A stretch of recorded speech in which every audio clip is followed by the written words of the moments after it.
Next story, Steph Curry. He's a generational, legendary basketball player. He's our hometown basketball player. We can admit we're both from Northern California. We're both Warriors. Are you a fan? I'm a fan. Are you though? Or are you just like my mom and you're just a bandwagon? Watch it because they're good. I mean, I'm a bandwagoner, but I did watch back in the Run TMC days. Okay, no, no, no. Then you don't have to. You don't have to say you're a bandwagoner. That's But enough to say that yeah, you were there for the hard. No, those are the hard times. As long as you're a fan when times were not so good, then you can claim that you're not a bandwagoner because but I it's. wasn't watching the whole time, you know. So I But it stopped. doesn't have to be the whole time. It just has, you just have to do it. Yeah.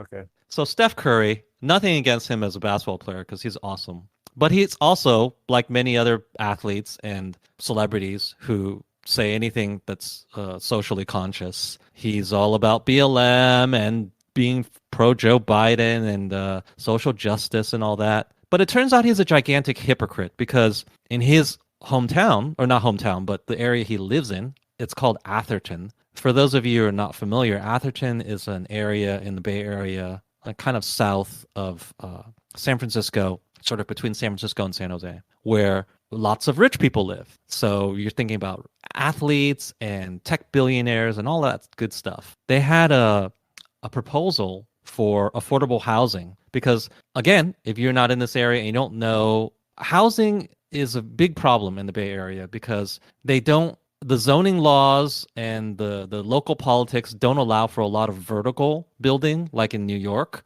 But the population has shot up, and worse yet, the average income of the population has really, really skyrocketed because this is the tech sector, and tech people make a lot of money, and they're bringing in a lot of people, paying them a bunch of money. So the amount of money, the amount of demand for housing in this area is just insane. But he and his wife have come out against this affordable housing that is proposed to be built near his $30 million Atherton home because of, the typical NIMBY complaints like, oh, well, what will the traffic be like? What will the impact on the schools? What all these complaints, mainly the Actually, traffic and the infrastructure. specifically, wasn't this structure going to be able to see into their backyard? I can't. Was it going to be a high rise? It's going to be high rise because obviously that's how you make things more affordable, right? You can't increase the amount Yeah. of land, but you can build vertically. And of course, that would be a problem because if you build more than two, 3 or 4 stories, they can kind of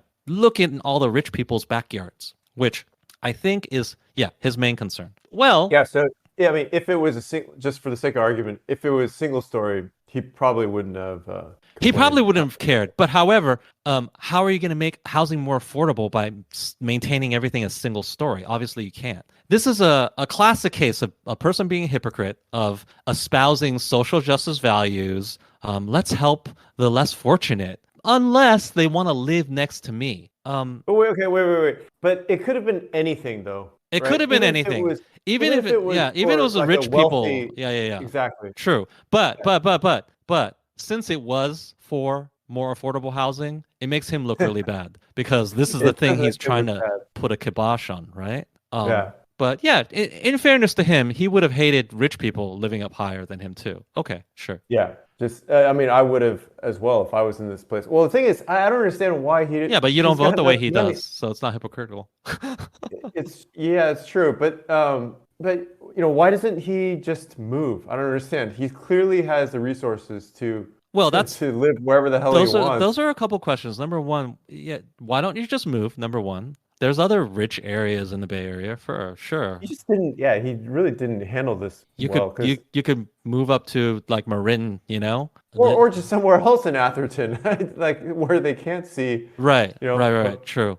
Well, he probably likes his $30 million house, dude. It's probably a very nice house. He's probably grown very fond of it. My impression is it was it like I think he bought it from somebody, right? It wasn't like he Well, built of it. course he bought it from somebody. Most houses are Right, but I'm pre-owned. yeah, yeah. But I mean, well, I don't know about that. My neighbor is they're building their own house, right? Oh, way to dox Um, yourself. Well, so everybody knows you're like one neighbor. You live in this area. well, he didn't. I mean, this wasn't a house that he had spent, years of his life planning and No, okay, I get what you're you know, saying there. But yeah, however, it is a very nice house, and he probably has grown very fond of it.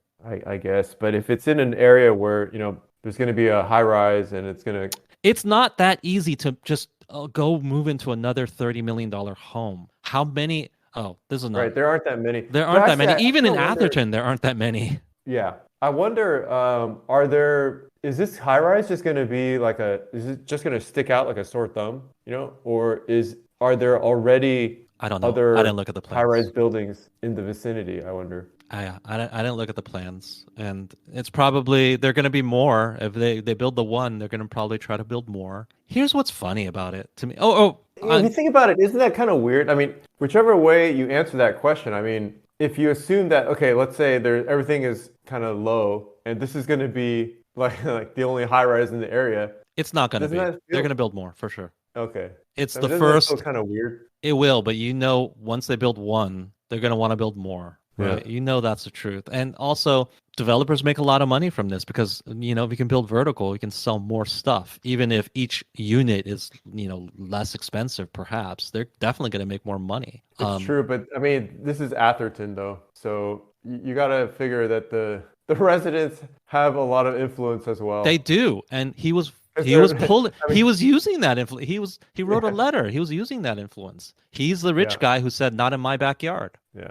What do you think is the strongest argument that he's being hypocritical here? I feel like Well, because you know, he me, doesn't want more affordable housing to be in his backyard. yeah, but Why like I shouldn't he be said, for that? it, I don't think it's necessarily the affordable housing aspect. It's the fact that it's something that we'll be able to see into his backyard. Well, he can go ahead. In his very own letter, he said, as an alternative, we'll build our hedges or plant trees or something like that, right? We And want we want to be able to yeah, zone. We want zoning permission to build like higher trees or something like that. Well, if you were for more affordable housing in general, why wouldn't your first impulse be to ask for permission to build this higher hedge? Or it does inconvenience you, true. However, I think if that were the case, then your first ask should be for zoning permission to build a higher tree line, right? yeah, but that may not. I mean, if this was like a five-story building or something, right? I mean, even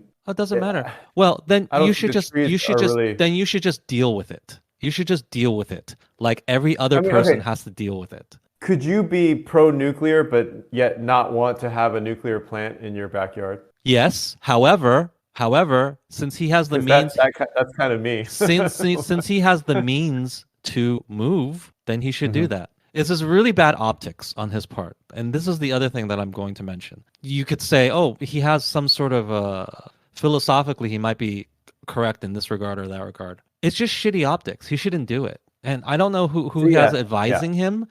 Sometimes it doesn't even matter if you are right. It's bad optics and you shouldn't have said it. You shouldn't have done it. Who is advising him? That I wholeheartedly, I can agree with. But I just feel like, yeah, calling him a hypocrite on this is just a little bit, No, I'm you gonna know, call him a hypocrite. I'm gonna okay. call him a Yeah, hypocrite. I won't call him a hypocrite on this, just because I do feel like it's a little bit like, just because I'm pro-nuclear doesn't mean I want to live next to a nuclear plant, Well, I will call you a hypocrite on. I'm calling you a hypocrite on that. right? I'm pro-nuclear, and I don't care if a nuclear plant's in my backyard. I have Okay, studied it, and I feel safe about it. And if they built one, I would just say, okay, okay. there it is. Now, maybe you can say, well, I don't want it because it will impact my property value. Okay, that's a No, I sort of just a don't want to be close to it. Yeah. okay. But that would be a different thing, right? That would just be a monetary thing. I think he is a hypocrite. And at the very least, he has very, very bad advice.